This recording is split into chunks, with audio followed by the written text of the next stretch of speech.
today guys, magluluto tayo ng sinigang na salmon. At ito yun. So, ayan. So, ito. Hiwain ko muna yan.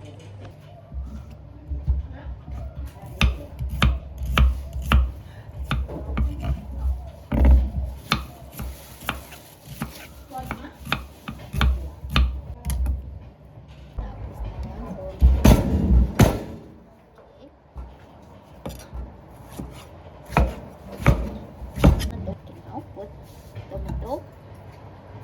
Ayan po yung steam ha. Tunula. Putak. Teach me. Alubatiwan na. Wata cooking ya sana. Yes. Ya. Boleh din. Asim-asim na. Bopang hancho. So, ayan. Ilagay ko na lahat yung ingredients. Lagyan natin ng sabaw. Kalahating baso muna ilagay natin. Pang ano lang yun, pang luto lang konti yung mga sabaw. Tapos lagyan natin ng asin. Lagyan natin ng asin guys para may lasa din. Soya sauce. Konti lang. Hindi maalat to guys. Kaya daw lagyan natin ng sili, sabi ni Lola. Tanggalin natin yung buto, seeds niya para hindi maano-ano. Sige, ilublob natin sa loob-looban para tumagos yung anghang niya. At syempre kailangan natin ilagay yung ating ulo ng lamis. Kaya lutuin muna natin ito guys. Lutuin muna natin ito para lumambot yung white radish. Ika nga. Ayan natin yung kumukulo na guys. Wow!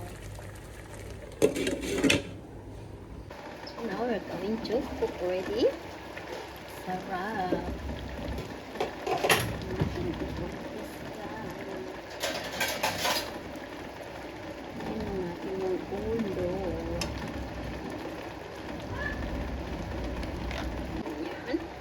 Luto naman na kasi guys.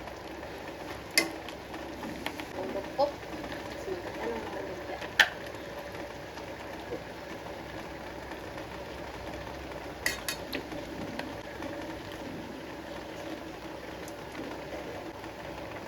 Ano ba ito?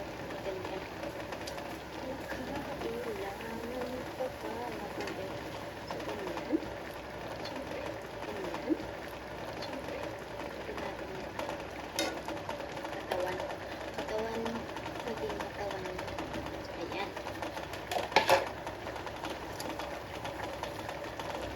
Ayan. Sarap. Over it. Simmer ko 15 minutes o 10 minutes. At pagkatapos ng 15 minutes, ito na guys. Sarap lang. Wow. Yung nagkamantika na yun. Tikim natin. So, ayan na guys, thanks for watching. Luto na yung ulam namin mamayang gabi. Luto na, diba? Luto na. Madali lang maluto to. Huwag nang galawin para hindi maano masyura. Sarap. $7 to guys, isang ulo.